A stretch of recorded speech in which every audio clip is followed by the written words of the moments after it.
everyone, and welcome back to Frankenstein Friday.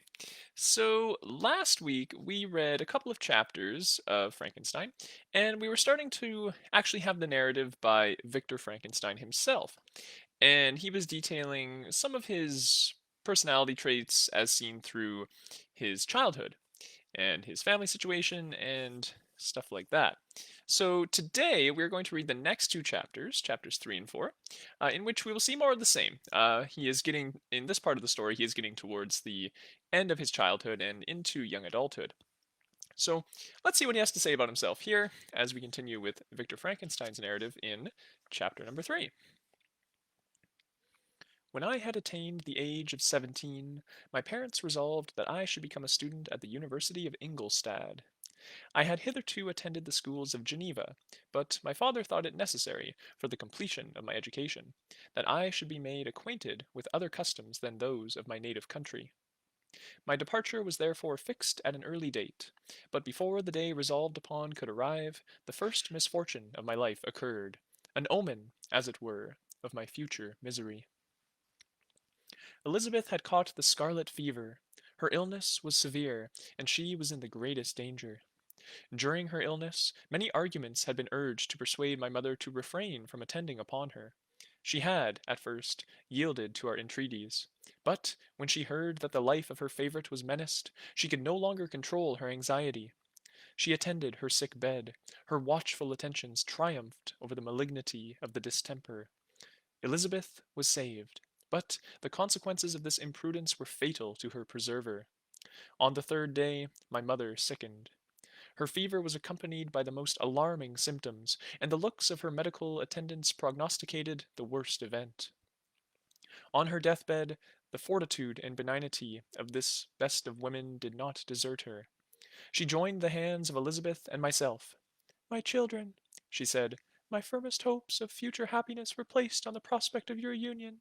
This expectation will now be the consolation of your father. Elizabeth, my love, you must supply my place to my younger children. Alas! I regret that I am taken from you, and, happy and beloved as I have been, it is not hard to quit you all. But these are not thoughts befitting me. I will endeavor to resign myself cheerfully to death, and will indulge a hope of meeting you in another world." She died calmly, and her countenance expressed affection even in death. I need not describe the feelings of those whose dearest ties are rent by that most irreparable evil, the void that presents itself to the soul, and the despair that is exhibited on the countenance. It is so long before the mind can persuade itself that she, whom we saw every day, and whose very existence appeared a part of my own, can have departed for ever. That the brightness of a beloved eye can have been extinguished, and the sound of a voice so familiar and dear to the ear can be hushed, never more to be heard. These are the reflections of the first days. But when the lapse of time proves the reality of the evil, then the actual bitterness of grief commences. Yet from whom has not that rude hand rent away some dear connection? And why should I describe a sorrow which all have felt and must feel? The time at length arrives when grief is rather an indulgence than a necessity, and the smile that plays upon the lips, although it may be deemed a sacrilege, is not banished. My mother was dead, but we had still duties which we ought to perform. We must continue our course with the rest, and learn to think ourselves fortunate, whilst one remains whom the spoiler has not seized. My departure for Ingolstadt, which had been deferred by these events, was now again determined upon. I obtained from my father a respite of some weeks. It appeared to me sacrilege so soon to leave the repose, akin to death, of the house of mourning, and to rush into the thick of life. I was new to sorrow, but it did not the less alarm me. I was unwilling to quit the sight of those that remained to me, and, above all, I desired to see my sweet Elizabeth in some degree consoled. She indeed veiled her grief, and strove to act the comforter to us all. She looked steadily on life, and assumed its duties with courage and zeal. She devoted herself to those whom she had been taught to call her uncle and cousins. Never was she so enchanting as at this time when she recalled the sunshine of her smiles and spent them upon us.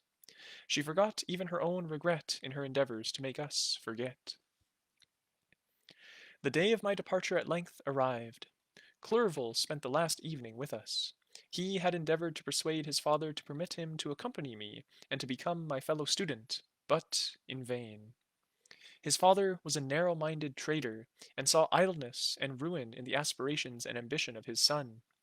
Henry deeply felt the misfortune of being debarred from a liberal education.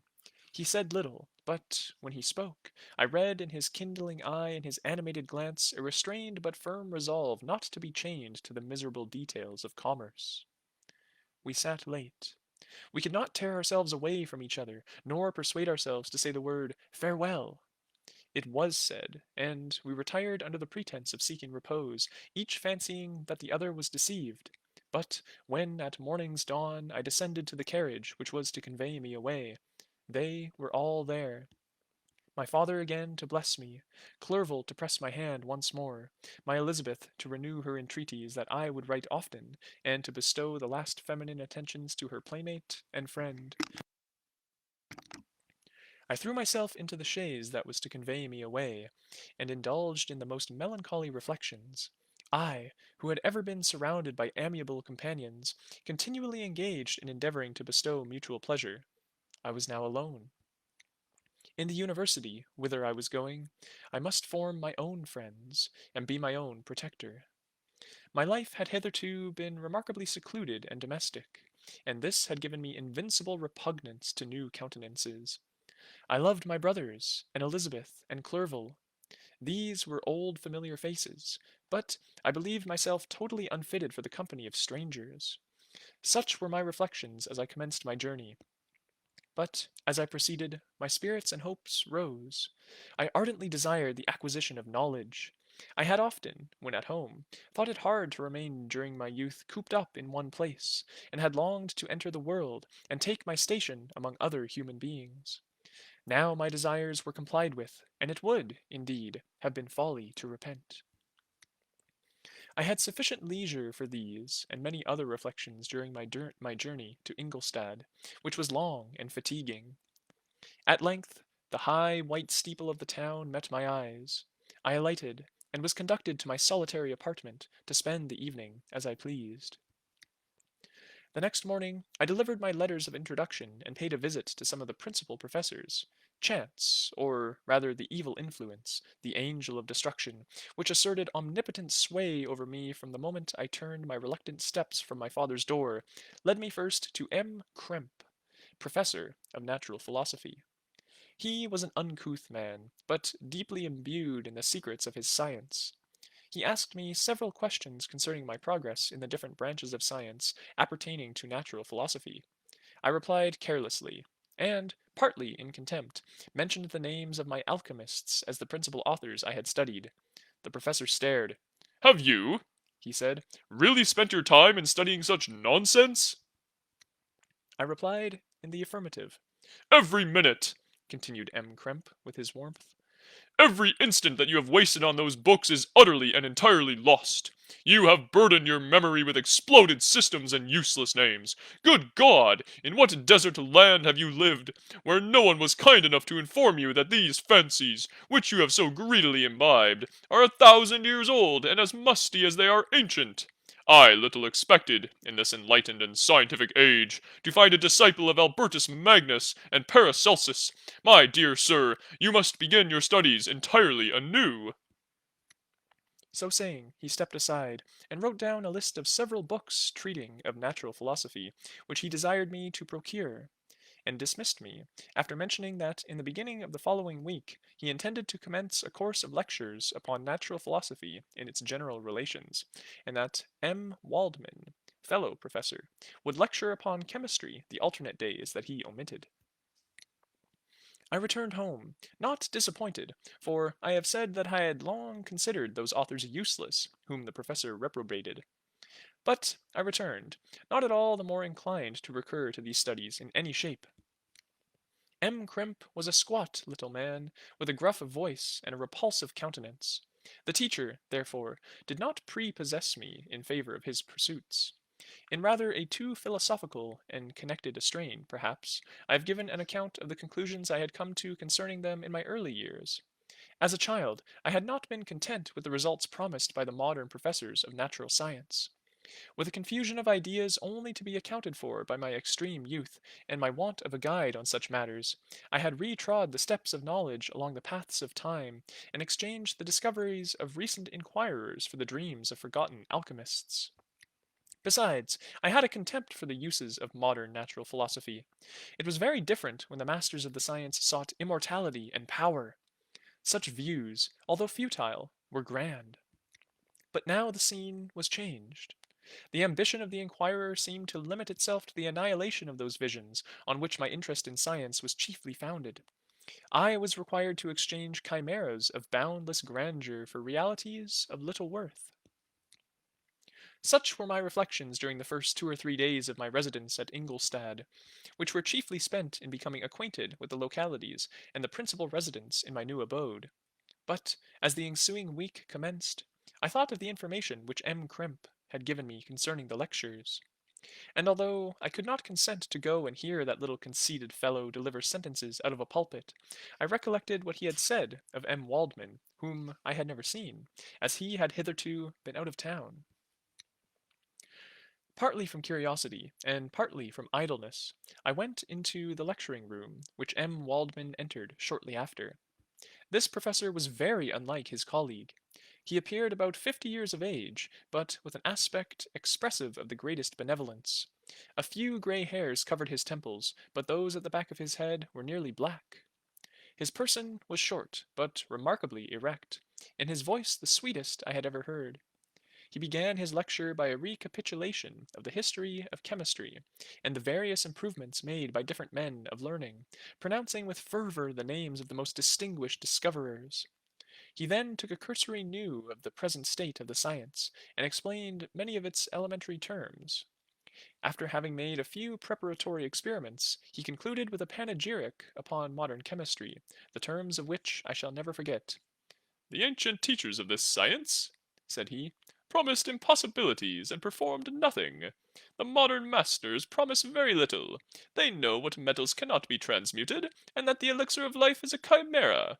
But these philosophers, whose hands seem only made to dabble in dirt, and their eyes to pore over the microscope or crucible, have indeed performed miracles. They penetrate into the recesses of nature, and show how she works in her hiding places. They ascend into the heavens. They have discovered how the blood circulates, and the nature of the air we breathe. They have acquired new and almost unlimited powers. They can command the thunders of heaven, mimic the earthquake, and even mock the invisible world with its own shadows." Such were the professor's words. Rather let me say, such the words of fate, announced to destroy me. As he went on, I felt as if my soul were grappling with a palpable enemy. One by one, the various keys were touched which formed the mechanism of my being. Chord after chord was sounded, and soon my mind was filled with one thought, one conception, one purpose. "So much has been done," exclaimed the soul of Frankenstein. "More, far more, will I achieve. Treading in the steps already marked, I will pioneer a new way, explore unknown powers, and unfold to the world the deepest mysteries of creation."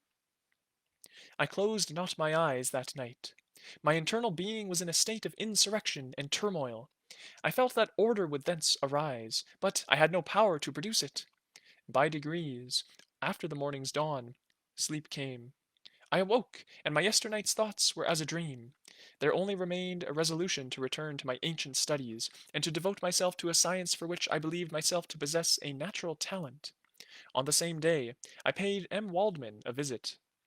His manners in private were even more mild and attractive than in public, for there was a certain dignity in his mien during his lecture, which in his own house was replaced by the greatest affability and kindness. I gave him pretty nearly the same account of my former pursuits as I had given to his fellow professor. He heard with attention the little narration concerning my studies, and smiled at the names of Cornelius Agrippa and Paracelsus, but without the contempt that M. Krempe had exhibited. He said that these were men to whose indefatigable zeal modern philosophers were indebted for most of the foundations of their knowledge. They had left to us, as an easier task, to give new names, and arrange in connected classifications the facts which they in a great degree had been the instruments of bringing to light. The labors of men of genius, however erroneously directed, scarcely ever fail in ultimately turning to the solid advantage of mankind. I listened to his statement, which was delivered without any presumption or affectation, and then added that his lecture had removed my prejudices against modern chemists.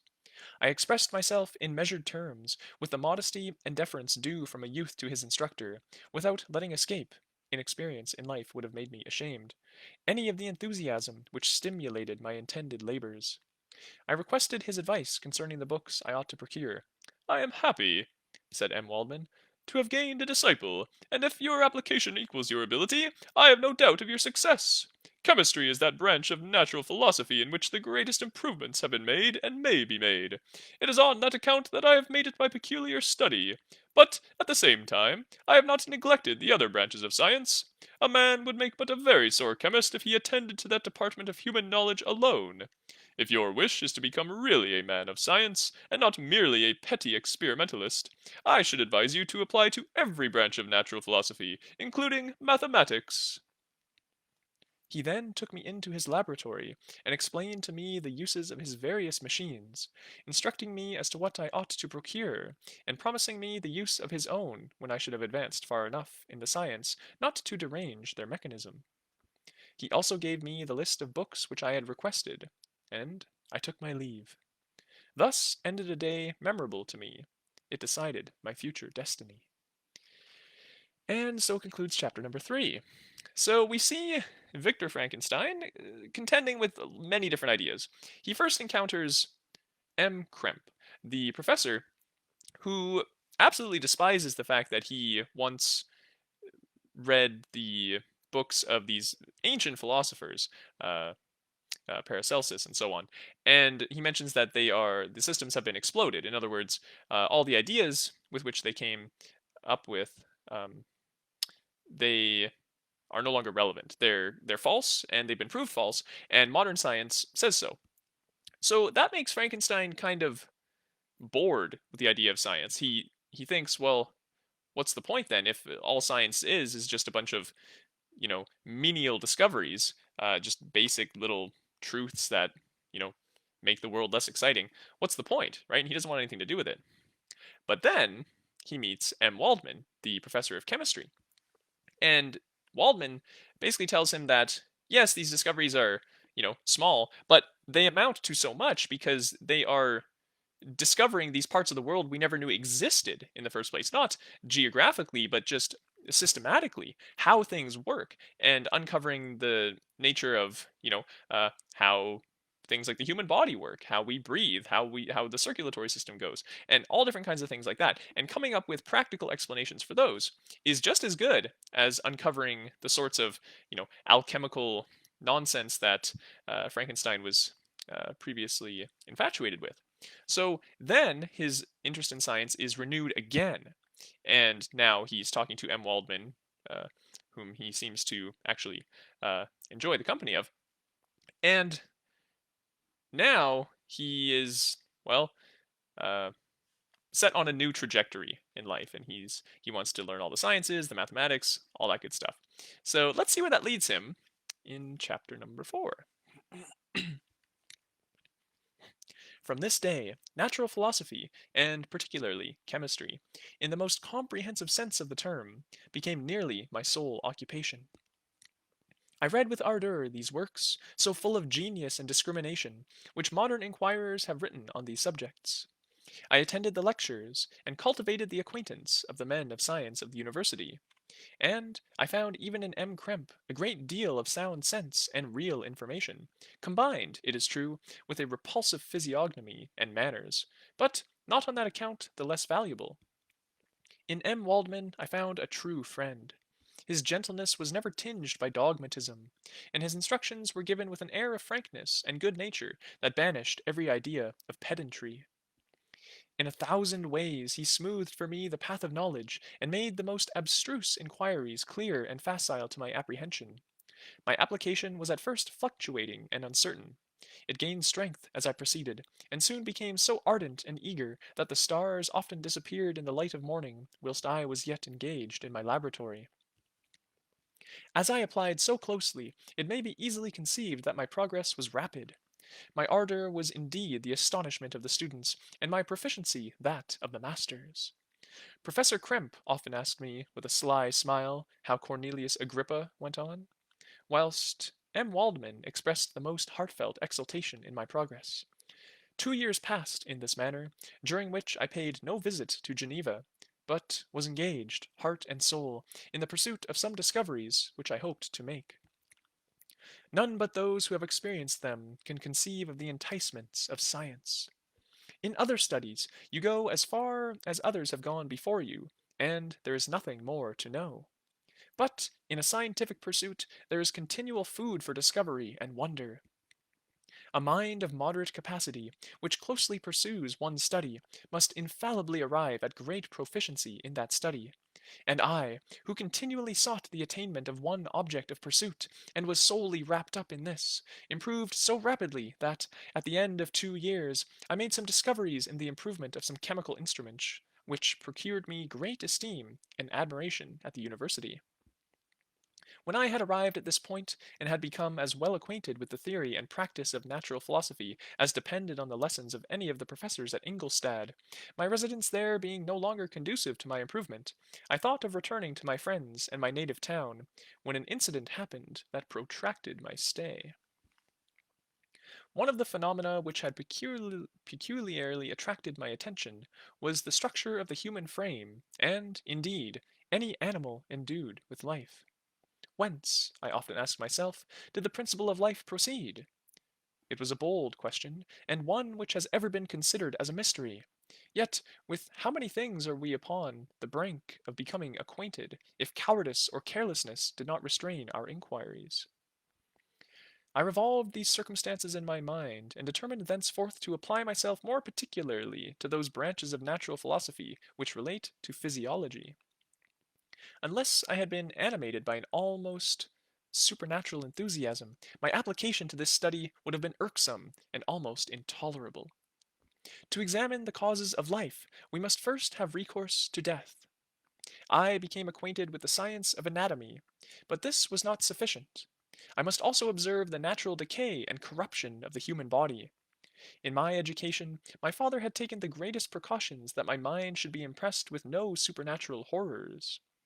I do not ever remember to have trembled at a tale of superstition, or to have feared the apparition of a spirit. Darkness had no effect upon my fancy, and a churchyard was to me merely the receptacle of bodies deprived of life, which, from being the seat of beauty and strength, had become food for the worm. Now I was led to examine the cause and progress of this decay, and forced to spend days and nights in vaults and charnel houses. My attention was fixed upon every object the most insupportable to the delicacy of the human feelings. I saw how fine the form of a man was degraded and wasted. I beheld the corruption of death succeed to the blooming cheek of life. I saw how the worm inherited the wonders of the eye and brain. I paused, examining and analyzing all the minutiae of causation, as exemplified in the change from life to death, and death to life, until, from the midst of this darkness, a sudden light broke in upon me. A light so brilliant and wondrous, yet so simple, that, while I became dizzy with the immensity of the prospect which it illustrated, I was surprised that among so many men of genius who had directed their inquiries towards the same science, that I alone should be reserved to discover so astonishing a secret. Remember, I am not recording the vision of a madman. The sun does not more certainly shine in the heavens than that which I now affirm is true. Some miracle might have produced it, yet the stages of the discovery were distinct and probable. After days and nights of incredible labor and fatigue, I succeeded in discovering the cause of generation and life. Nay, more, I became myself capable of bestowing animation upon lifeless matter.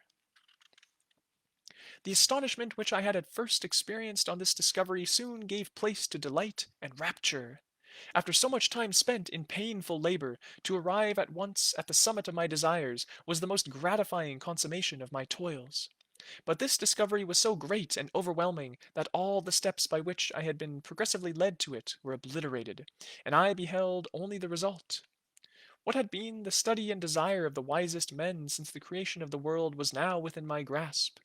Not that, like a magic scene, it all opened upon me at once.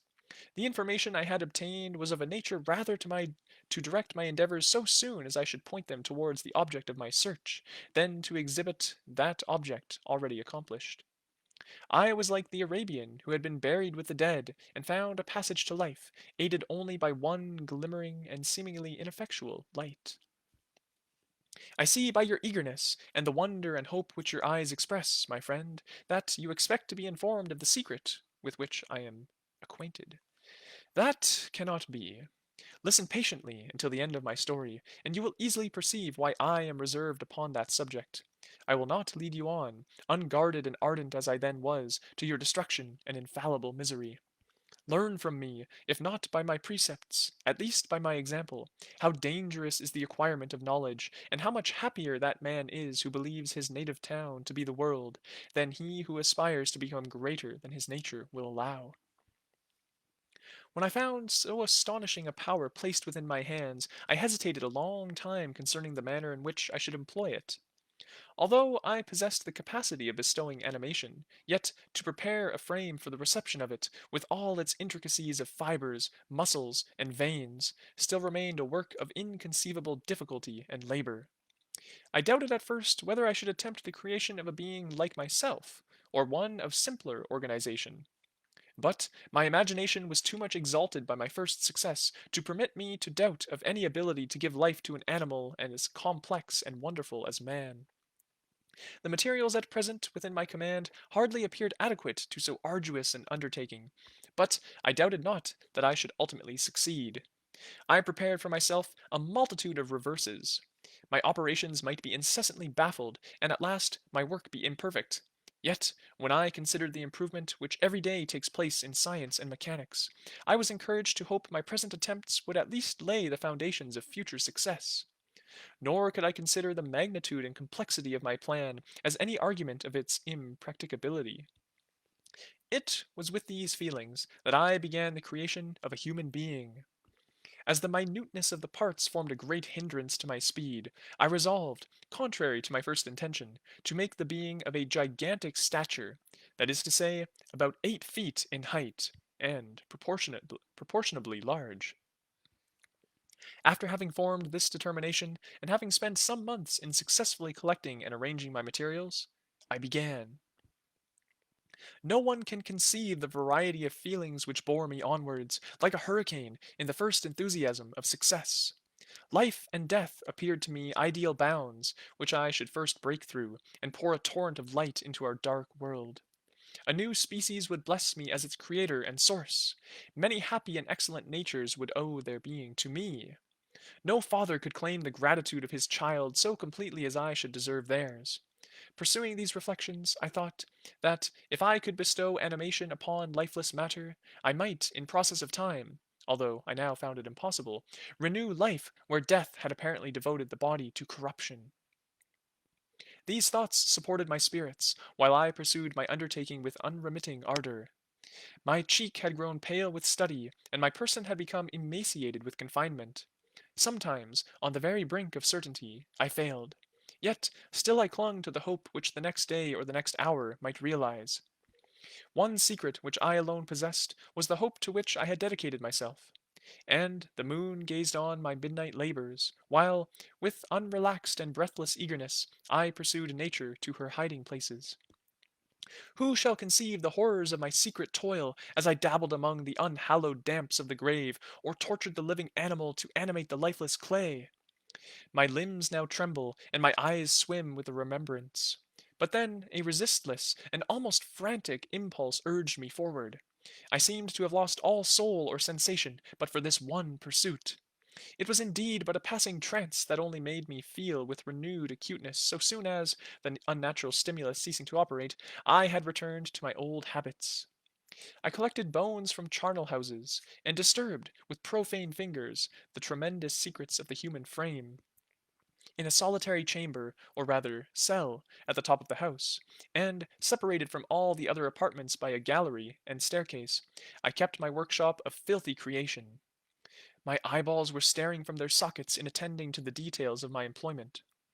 The dissecting room and the slaughterhouse furnished many of my materials, and often did my human nature turn with loathing from my occupation, whilst, still urged on by an eagerness which perpetually increased, I brought my work near to a conclusion. The summer months passed while I was thus engaged, heart and soul, in one pursuit. It was a most beautiful season. Never did the fields bestow a more plentiful harvest, or the vines yield a more luxuriant vintage. But my eyes were insensible to the charms of nature, and the same feelings which made me neglect the scenes around me caused me also to forget those friends who were so many miles distant, and whom I had not seen for so long a time. I knew my silence disquieted them, and I well remembered the words of my father. "I know that while you are pleased with yourself, you will think of us with affection, and we shall hear regularly from you. You must pardon me if I regard any interruption in your correspondence as a proof that your other duties are equally neglected." I knew well, therefore, what would be my father's feelings, but I could not tear my thoughts from my employment, loathsome in itself, but which had taken an irresistible hold of my imagination. I wished, as it were, to procrastinate all that related to my feelings of affection until the great object, which swallowed up every habit of my nature, should be completed. I then thought that my father would be unjust if he ascribed my neglect to vice or faultiness on my part. But I am now convinced that he was justified in conceiving that I should not be altogether free from blame. A human being in perfection ought always to preserve a calm and peaceful mind, and never to allow passion or a transitory desire to disturb his tranquillity. I do not think that the pursuit of knowledge is an exception to this rule. If the study to which you apply yourself has a tendency to weaken your affections, and to destroy your taste for those simple pleasures in which no alloy can possibly mix, then that study is certainly unlawful, that is to say, not befitting the human mind. If this rule were always observed, if no man allowed any pursuit whatsoever to interfere with the tranquillity of his domestic affections, Greece had not been enslaved.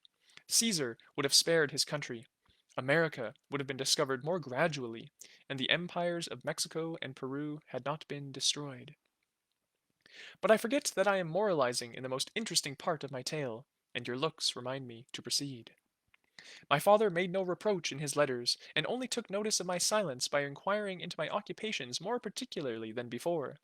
Winter, spring, and summer passed away during my labors, but I did not watch the blossom or the expanding leaves, sights which always before yielded me supreme delight. So deeply was I engrossed in my occupation. The leaves of that year had withered before my work drew near to a close, and now every day showed me more plainly how well I had succeeded. But my enthusiasm was checked by my anxiety, and I appeared rather like one doomed by slavery to toil in the mines, or any other unwholesome trade, than an artist occupied by his favorite employment. Every night I was oppressed by a slow fever, and I became nervous to a most painful degree. The fall of a leaf startled me, and I shunned my fellow creatures as if I had been guilty of a crime. Sometimes I grew alarmed at the wreck I perceived that I had become. The energy of my purpose alone sustained me. My labors would soon end, and I believed that exercise and amusement would then drive away incipient disease. And I promised myself both of these when my creation should be complete. And so concludes chapter number 4 of Frankenstein. So things are getting pretty intense in Mr. Frankenstein's narrative there. We have him after discovering his ardent interest in science, he takes it to the next level, further than any man has gone before, he proclaims, discovering something that he was surprised no one had discovered before, and that is the secret of animating inanimate objects. So he discovered how he can bestow life upon something which is not living. And he decides that he's going to use this power to create a human being. So he starts skulking around in charnel houses and graveyards and all kinds of crazy stuff, and he's acquiring human remains. He's digging up bones and he's taking veins and skin and all kinds of weird stuff. So he's doing some pretty dirty work, and all for the purpose of recreating a human from scratch, right? He describes how he endeavors to create this 8 foot tall human being, right? This absolute monster of a creature. And Yeah, that's his entire goal. And he starts, as he mentions towards the end there, moralizing a little bit, saying that it is not it is unlawful for any human to pursue any sort of goal or any sort of idea if it distances that person from their regular affections. That would be how they interact with society and their friendships and their relationships and everything like that. He says that it is completely unlawful for people to distance themselves that way to pursue anything, right? Be it, science, be it politics, be it whatever it might be, anything that would interest a person. Those things should not be pursued so intensely, right? Because he himself has experienced the results of that. Obviously, he's very distressed by what happened following his animation of this corpse, the results of which we're going to see in the coming chapters. But he's already quite disgusted with himself, right? As he's creating this thing, he hates doing it because he feels so anxious about it, but at the same time, he can't stop doing it. It's like he's addicted to working his science to create this 8 foot tall creature. So, yeah, some very interesting talking points there, and a lot of moral dilemmas. I'll have to see if you agree with those or disagree, and elaborate on your thoughts. But yes, I will leave that for the comments section. I would love to hear your ideas thus far, how you relate to this, or if everything he's saying is completely unrelatable. It depends who you are and how you view the world. So, curious to see how you feel about that. But we will leave the next couple of chapters until next week. So stay tuned, come back then, and we'll read some more Frankenstein. Until then, enjoy your weekend. Bye now.